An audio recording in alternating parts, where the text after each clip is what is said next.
माताओं से यदि कोई बात तुम्हें छिपानी हो, गंभीर कोई बात, तो झूठ बोल करके छिपा सकते हो, क्योंकि माताओं का इतना मृदुल स्वभाव होता है, वो अपने हृदय में किसी गंभीर बात को ज्यादा दिनों तक रोक ही नहीं सकती।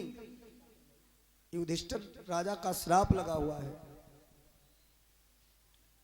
और एक बात बताएं, माताओं को यदि आपने कोई बात बता दी तो आपने गलती नहीं की, गंभीर से गंभीर बात बता दी तो आपने गलती नहीं की, परंतु बात बताने के बाद अगर आपने जा कही दे, जा बात कहूं चल ही ना, तो बहुत बड़ी गलती करी। तो भाई अपने मन ही मन में सोची, हाय हाय हाय बात कहूं चल ही ना, हाय को कहीं ना जाए, को मुंह से निकल ना जाए, और ऐसे खाती रही, नींद नहीं पड़ी तो तले अपनी जिठानी या पड़ोसी को बताई दी, और फिर उन्हें नींद नहीं पड़ी, वे दूसरे को बताई, फिर उन्हें ना नींद पड़ी, तीसरे को बताई। प्रचार कराना हो तो बस नहीं से एक बार कही दे, वो जा कही दो, कही ना कहूं, पूरे गांव में प्रचार हो जी। ध्यान देना, इसमें माताओं की गलती थोड़ी है। जब महाभारत का युद्ध हो गया तो धर्मराज युधिष्ठिर ने अपने सभी कुल खानदानी लोगों के पिंड लगाए, पिंड दान किया, आचार्यों को बुला करके सबके पिंड लगा दिए, दुर्योधन का भी पिंड लगाया, और जितने भी योद्धा भीष्म पितामह इत्यादि जितने भी थे सभी का तर्पण किया। जब सभी का तर्पण हो गया तो उसके बाद चलने को हुए तो माता कुंती सामने आ गई। कुंती माता ने कहा, अरे बेटा धर्मराज युधिष्ठिर, एक पिंड कर्ण के भी नाम से लगा दो, उसकी भी आत्मा को थोड़ी शांति प्राप्त हो।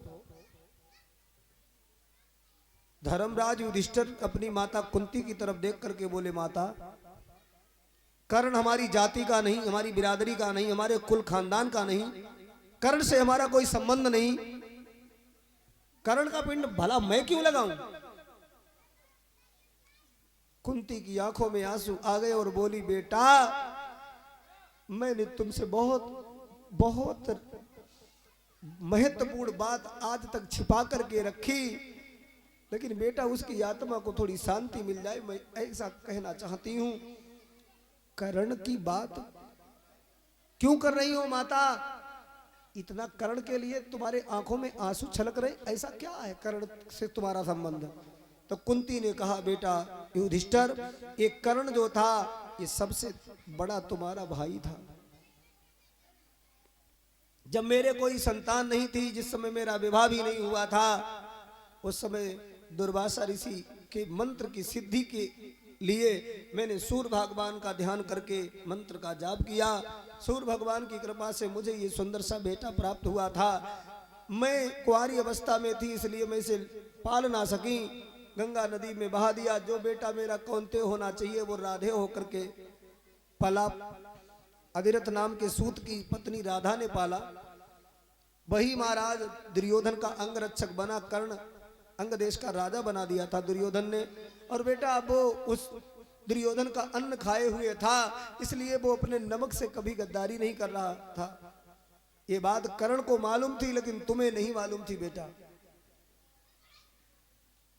और बेटा वो कर्ण तुम्हारे हाथों से ही मारा गया।